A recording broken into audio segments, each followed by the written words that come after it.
할렐루야. 하나님의 크신 사랑이 이 새벽에 우리 가운데 가득한 줄 믿습니다. 오늘 우리는 시편 66편 1절로 9절의 말씀을 통하여 구원의 은총을 노래하라 라는 제목으로 하나님의 말씀을 함께 나누도록 하겠습니다. 하나님은 찬양 받으시기 합당하신 분이신 줄 믿습니다. 오늘 이 시편의 저자는 미상입니다. 누구인지 알지 못하지요. 그러함에도 불구하고 이 고백을 보면 자신을 구원하여 주신 하나님의 은혜를 노래하는 아름다운 시입니다. 그러니 어쩌면 이 시는 우리의 고백이어야만 합니다. 다윗이 될 수도 있고 히스기야가 될 수 있고 모세가 될 수 있고 솔로몬도 될 수 있습니다. 왜냐하면 자신을 구원하여 주신 하나님의 은혜를 노래하기 때문입니다. 여러분, 인생에 있어서 노래가 언제 흘러나옵니까? 입술에서 터져 나옵니까? 괴로울 때 나오기도 하지만 노래라는 것은 내가 기쁠 때, 내가 감사할 때, 감격할 때 나오는 것입니다. 지금 시편 저자는 하나님께서 주신 구원에 너무나도 감격하여 구원의 은총을 노래하고 있습니다. 여러분의 인생에 이러한 노래, 찬양이 풍성하기를 주님의 이름으로 축원합니다. 오늘 시편 저자는 찬양을 불러야 될 대상을 1절에서 말하고 있습니다. 온 땅이여 하나님께 즐거운 소리를 낼지어다. 주께 경배하고 주를 노래할 자가 누구인가를 말하고 있습니다. 바로 온 땅입니다. 삼라만상에 거하는 모든 인간에게 말하고 있죠. 하지만 오늘 본문의 내용을 자세히 보면요, 찬양을 불러야 될 대상, 그들은 누구인가? 바로 택한 받은 백성들, 하나님의 구원의 은총을 받은 백성들이라고 말하고 있습니다. 4절에 온 땅이 주께 경배하고 주를 노래하며 주의 이름을 노래하리이다 할지어다. 곧 구원받은 백성에게 하나님께 찬양을 올려드려야 된다라고 촉구하고 있습니다. 시인은 1절과 4절에서 온 땅이여 콜하레치라는 표현으로 동일하게 주제를 배치하는 수미 상관법을 사용하고 있습니다. 앞에와 뒤에와. 그러므로 하나님은 찬양 받으시기에 합당하신 분이라고 표현하고 있는 것입니다. 그런데 이것은 온 땅, 하나님의 택한 받은 하나님의 백성들이 하나님께 영광의 노래를 불러야 된다라고 말하고 있습니다. 얼마나 크게 찬양을 불러야 되는지를 오늘 시편 저자는 이렇게 고백합니다. 즐거운 소리. 여러분, 여기서 즐거운 소리라는 것은 그저 우리의 목소리를 높여서 큰 소리를 하하하하 하는 것일 수 있겠지만 이 단어의 뜻이요, 상처를 주다 혹은 청각 기능에 장애를 줄 정도의 큰 소리를 의미하고 있습니다. 그러니 내 옆에 있는 사람의 귀가 따가울 정도로 큰 소리를 높여 찬양을 부르라 이것입니다. 이 소리는 일반적인 삶에서 나타나는 것이 아니라 전쟁에서 승리를 하고 돌아오는 군인들을 향하여서 외치는 함성입니다. 세상에 살면서 가장 큰 소리로 외치는 소리가 그때입니다. 전쟁에서 승리를 경험했던 자들을 향하여 외치는 소리. 그러니 얼마나 큰 감격으로 소리를 내겠습니까? 전쟁에서 승리도 기쁨이지만 나에게 구원을 베풀어 주신 그 은총이 얼마나 크고 위대한지에 대하여 소리를 높여 옆 사람이 귀가 따가울 정도로 큰 소리로 하나님께 노래하라고 말하고 있습니다. 우리 하늘소망 장로교회 모든 성도님, 우리의 가정에서 이 기쁨의 소리가 넘치기를 원합니다. 오늘 나에게 베풀어 주신 구원의 은총을 온 가족이 노래하기를 주님의 이름으로 축원합니다. 그렇다면 찬양받기 합당하신 하나님께서 우리에게 행하신 일은 무엇입니까? 3절을 보십시오. 하나님께 아뢰기를 주의 일이 어찌 그리 엄위하신지요. 주의 큰 권능으로 말미암아 주의 원수가 주께 복종할 것이다 라고 말하고 있습니다. 주의 일이 어찌 엄위하신지요. 이것은 과거형입니다. 지난날 하나님께서 이스라엘 백성들 가운데 행하신 놀라운 역사와 위대한 업적을 말하고 있는 것입니다. 그거에 대한 부연 설명이 6절입니다. 하나님이 바다를 변하여 육지가 되게 하셨으므로 우리가 걸어서 강을 건너고 우리가 거기서 주로 말미암아 기뻐하였도다. 여러분, 바다와 강, 무엇을 말하고 있습니까? 홍해와 요단강을 말하고 있습니다. 홍해와 요단강을 마른 땅을 딛고 걸어서 그곳을 건넜다라고 말하고 있는 것.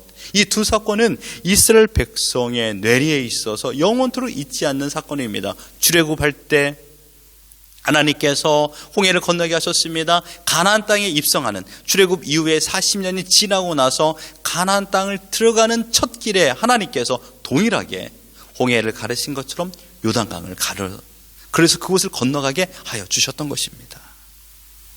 하나님께서 진행하신 구원의 방법은 하나님의 어미하심을 나타내기에 충분했습니다.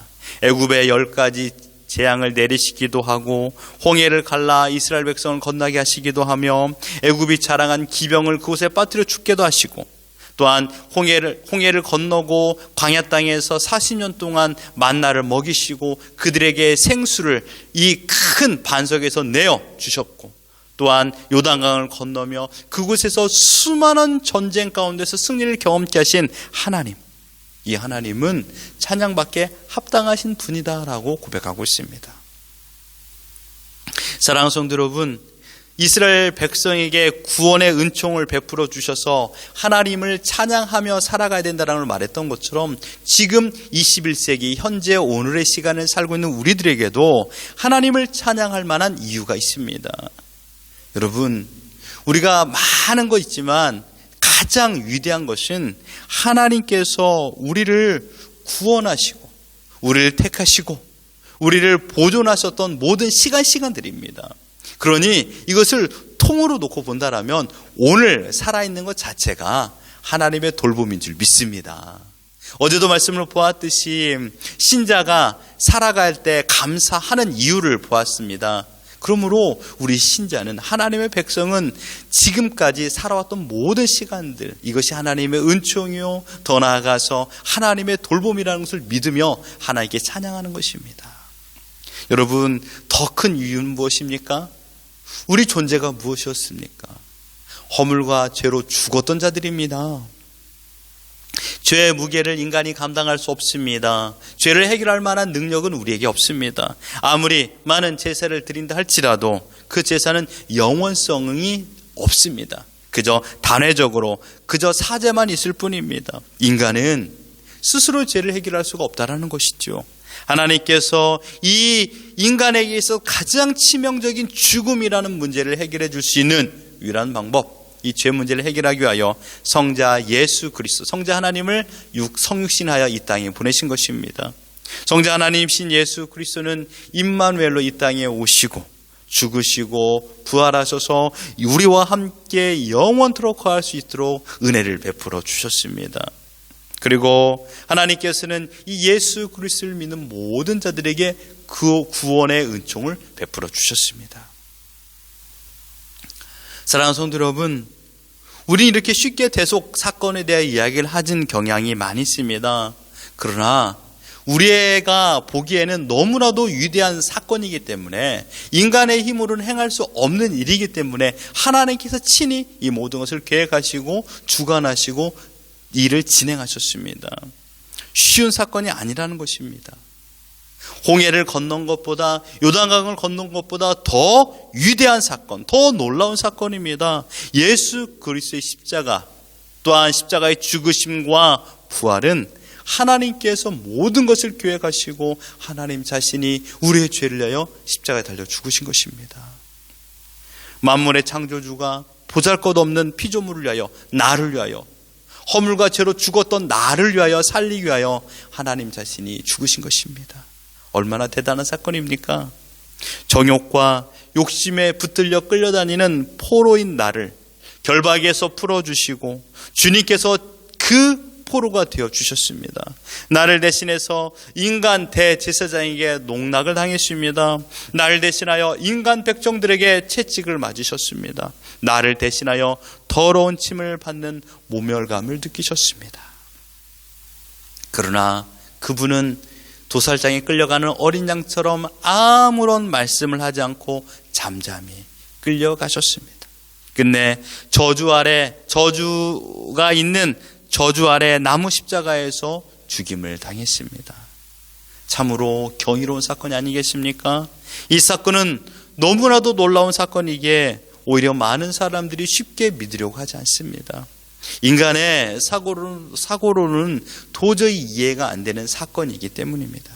하지만 죄인을 위한 성자 하나님의 대속 사건은 틀림없는 사실로서 우리 모든 택한 백성들을, 모든 인류를 구원하기 위한 최고의 사건입니다.